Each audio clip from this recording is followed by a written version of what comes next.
വശൈത്താനു എന്ന് പറഞ്ഞത് കൊണ്ട് അഭിനന്ദിക്കണ്ട എന്നല്ല ഞാൻ പറഞ്ഞു. അഭിനന്ദിക്കണം. ഒരാൾ നന്മ ചെയ്ത് കണ്ടാൽ അത് അറിയുന്ന ആളുകളെ അഭിനന്ദിക്കണം എന്നുള്ളത് അവരുടെ ഉത്തരവാദിത്തം.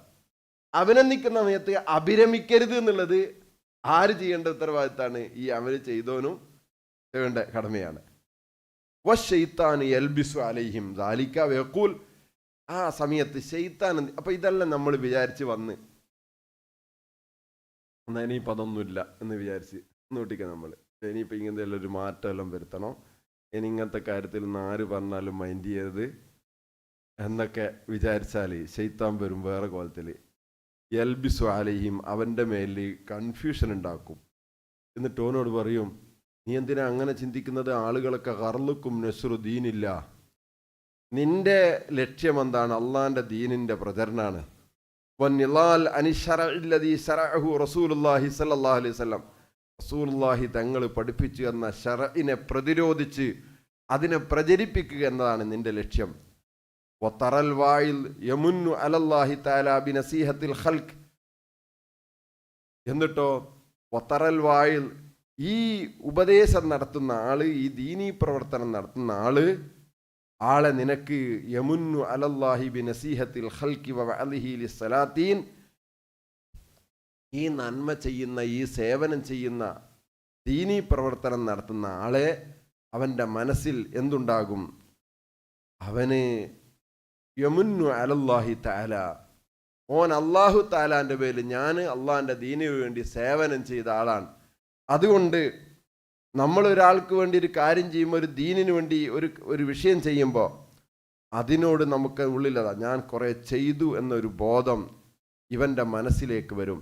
വഹുവ യദ്ദഈ, എന്നിട്ട് അവൻ്റെ മനസ്സിൻ്റെ ഉള്ളിൽ അവൻ കരുതും അന്നഹു യഫ്റഹു ബിമാ യസുറു ലഹു മിൻ നുസ്റത്തിദ്ദീൻ, എനിക്ക് അള്ളാഹിൻ്റെ ദീന് സഹായിക്കാൻ സാധിച്ചു എന്നതുകൊണ്ടാണ് ഞാൻ ഈ സന്തോഷിക്കുന്നത്, അല്ലാതെ വേറൊന്നുമല്ല. ഞാൻ ആൾക്കാരൊക്കെ എന്നെ എന്നെ അഭിനന്ദിക്കുന്ന സമയത്ത് എൻ്റെ മനസ്സിൻ്റെ ഉള്ളിലുള്ള സന്തോഷം വന്നത് അള്ളാഹിൻ്റെ ദീനിന് സഹായങ്ങൾ ചെയ്യാൻ എനിക്ക് സാധിച്ചു എന്നതാണ്, എനിക്ക് വേറെ പ്രശ്നമല്ല എന്ന് അവൻ്റെ മനസ്സിൻ്റെ ഉള്ളിൽ ഇങ്ങനെ ഉണ്ടാവും. ഏത്? അള്ളാഹിൻ്റെ ദീനിന് സഹായമാണല്ലോ ഇതെല്ലാം ഞാൻ ഈ ചെയ്യുന്നൊക്കെ, അതുകൊണ്ടാണ് ഞാൻ സന്തോഷിക്കുന്നത്, അല്ലാതെ എന്തല്ല ഈ ആളുകൾ കാണാൻ വേണ്ടിയിട്ടുള്ള കണ്ടതുകൊണ്ടല്ല. ഞാൻ ഈ ദീനീ പ്രവർത്തനമൊക്കെ നടത്തുന്നത് കൊണ്ട് എനിക്ക്, അല്ലെങ്കിൽ എനിക്ക് അള്ളാഹിൻ്റെ ദീനിന് എന്നെ കൊണ്ട് വലിയ സഹായം ഉണ്ടാവുന്നുണ്ടല്ലോ എന്നതാണ് എൻ്റെ സന്തോഷത്തിൻ്റെ മാനദണ്ഡം. അതിൻ്റെ രഹസ്യം അതാണെന്ന് മനസ്സിൻ്റെ ഉള്ളിൽ ഇബ്ലീസ് തോന്നിപ്പിക്കും. ഒസാലിമ പറയാ, എന്നാൽ വലൗ ലഹറ മിൻ അക്റാനിഹി മൻഹു അഹ്സൻ മിൻഹു, അപ്പോൾ അവനെ പോലെയുള്ള ആളുകളിൽ നിന്ന് അവനേക്കാൾ നല്ല പ്രവർത്തനം കണ്ടാലോ? ഈ പ്രാവശ്യം ഇവൻ്റെ കമ്മിറ്റി വളരെ നല്ല കമ്മിറ്റി, ആൾക്കാരൊക്കെ വളരെ അഭിനന്ദിച്ചു. അങ്ങനെ ഇവർ പറഞ്ഞു, ഇനി അടുത്ത കമ്മിറ്റി രൂപീകരിക്കുന്ന സമയത്ത് ഇവർ പറഞ്ഞില്ല, പുതിയ ആൾക്കാരൊക്കെ വരണം, എല്ലപ്പോഴും ഞങ്ങൾ തന്നെ ആക്കിയാൽ പോലെ അതെല്ലാം പറഞ്ഞ് അതിലുണ്ടാവും, ആക്കിക്കോട്ടെ എന്ന് പറയാൻ വന്നുണ്ടാവും. പറയും എന്ത്, പിന്നെ എല്ലപ്പോഴും ഒരാൾ തന്നെ ആന്ന് ശരിയല്ല, ഒരുപാട് ആളുകൾ കടന്നു വരണം, പുതിയ ആൾക്കാർ വരണം, അതുകൊണ്ട് പിന്നെ എന്നെല്ലാം പറയും.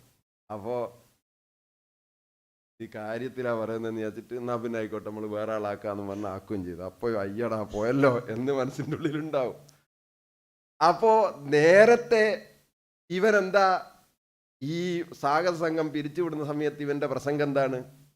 നമ്മൾ ഈക്കൊക്കെ ചെയ്തത് അള്ളാഹുവിൻ്റെ ദീനിന് വേണ്ടിയുള്ള സഹായത്തിനാണ്, നമ്മൾ ഈ ഒരുപാട് ആളുകൾക്ക് ചെയ്തപ്പോൾ റബ്ബിൻ്റെ ദീനിൻ്റെ പ്രചരണവും ഇതൊക്കെയാണ് നമ്മളെ ലക്ഷ്യം എന്നൊക്കെ പറഞ്ഞാണ് ഇവൻ പ്രസംഗിച്ചത്. അപ്പോൾ അടുത്ത കമ്മിറ്റി ഉണ്ടാക്കി. ആ കമ്മിറ്റി ഉണ്ടാക്കിയപ്പം വലൗ ലഹറ മിൻ അക്റാനിഹി മൻഹു അഹ്സൻ മിൻഹു, ഇതിനേക്കാൾ നല്ല പ്രവർത്തനമാണ് നോക്കുമ്പോൾ അടുത്ത സാഹസം കമ്മിറ്റി ഉണ്ടാക്കിയത്.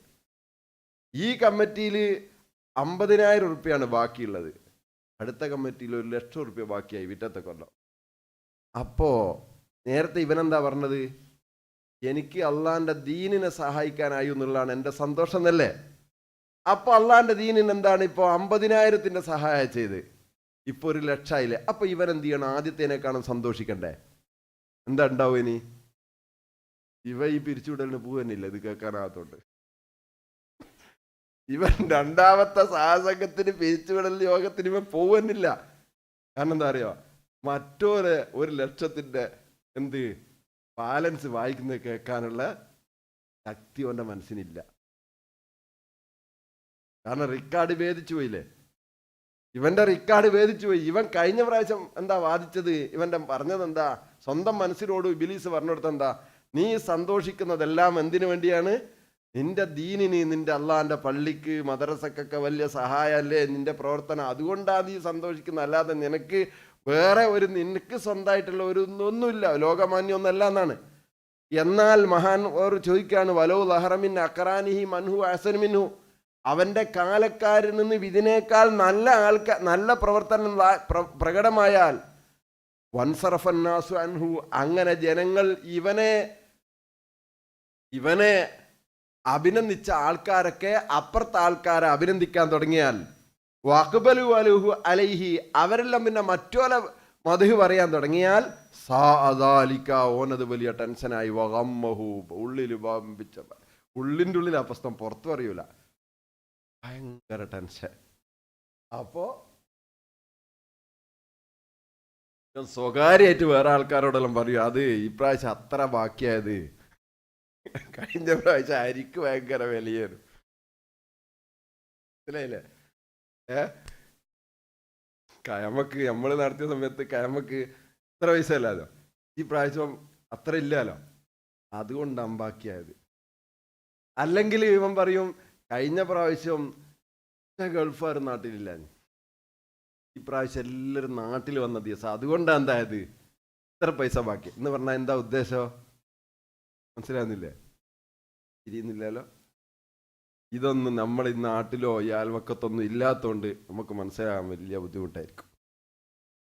കാരണം ഇതെല്ലാം പറഞ്ഞാൽ ഇമാം ഗസാലി തങ്ങൾ നൂറ്റാണ്ടുകൾക്ക് മുമ്പ് പറഞ്ഞതല്ലേ.